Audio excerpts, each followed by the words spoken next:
If you want to add a logo to your video in CapCut PC, this tutorial will walk you through the entire process step by step. Whether you're branding your content, protecting your work, or just making your videos look more professional, adding a logo is a simple upgrade that can make a big difference. And if you find this video helpful, make sure to hit like and subscribe for more easy CapCut tutorials. Let's jump in.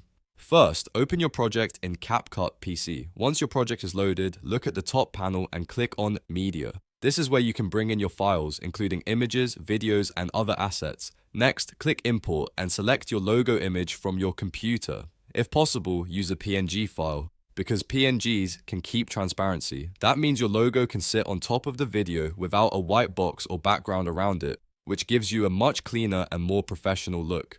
After importing the logo, you'll see it appear in your media library. Now drag your main video down to the timeline if it isn't already there. This is the base layer of your project, and it's where your logo will be placed above.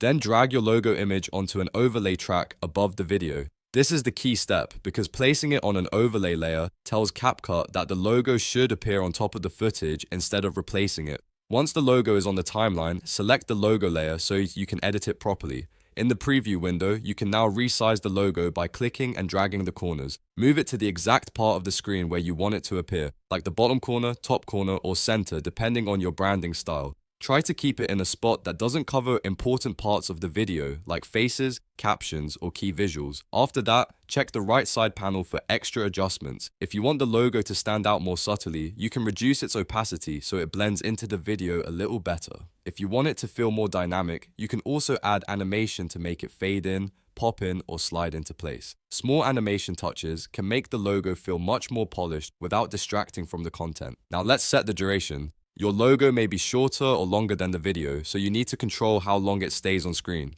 Simply drag the edges of the logo clip in the timeline to make it longer or shorter. If you want the logo to remain throughout the entire video, stretch it from the beginning all the way to the end. If you only want it to appear at certain moments, shorten it to match the section you want. This is one of the easiest ways to make your branding look intentional and clean. Before exporting, play back the video and make sure the logo looks good in motion. Check the size, placement, transparency, and timing to be sure everything fits naturally with the rest of the edit. If needed, make a few final adjustments until it feels right. And that's it. You've successfully inserted a logo into your video in CapCut PC. It's a simple workflow once you know where everything is, and it can instantly make your content look more professional. If this tutorial helped you out, don't forget to like the video, subscribe to the channel, and turn on notifications so you don't miss the next CapCut editing guide.